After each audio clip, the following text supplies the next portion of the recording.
बात कही। बोलो, आज बहुत खुश नजर आवता है। तब रवा सुनी। लाई दे तो ये राजा नीला रंग साड़िया हो, लाई दे तो ये राजा पंचशील साड़िया हो। उनाही के दिहल आज मिलल बानो करिया हो, उनाही के दिहल आज मिलल बानो करिया हो। लाई दे तो ये राजा नीला रंग साड़िया हो, लाई दे तो ये राजा पंचशील साड़िया हो। नीला रंग साड़िया हो।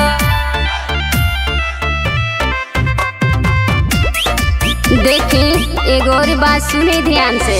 14 अप्रैल आज पावन दिनवा, पावन दिनवा सबही के भइल आज हरषित मनवा। घरवा दुआर बनल मिलल बड़े गड़िया हो, घरवा दुआर बनल मिलल बड़े गड़िया हो। लाई दे तो ये राजा नीला रंग साड़िया हो, लाई दे तो ये राजा पंचशील साड़िया हो।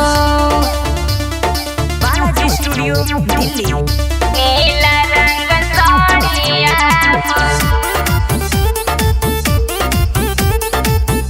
पंचशील साड़िया हो। नीला रंग साड़िया हो।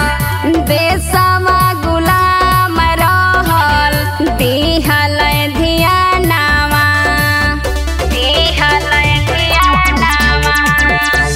पढ़े बदे लंदन गईले साहब ही छानवा।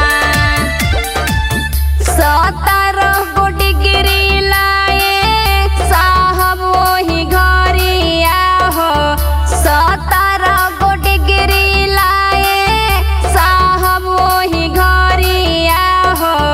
लाई दे तो ये राजा नीला रंग साड़िया हो, लाई दे तो ये राजा पंचशील साड़िया हो। नीला रंग साड़िया हो, पंचशील साड़िया हो। सबही के हित में साहब लिखे संविधानवा, लिखे संविधानवा।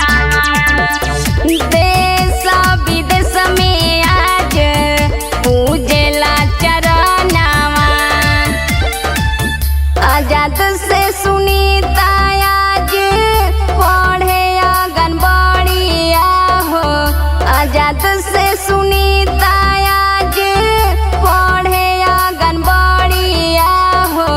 लाई दे तो ये राजा नीला रंग साड़िया हो, लाई दे तो ये राजा पंचशील साड़िया हो। बालाजी स्टूडियो दिल्ली।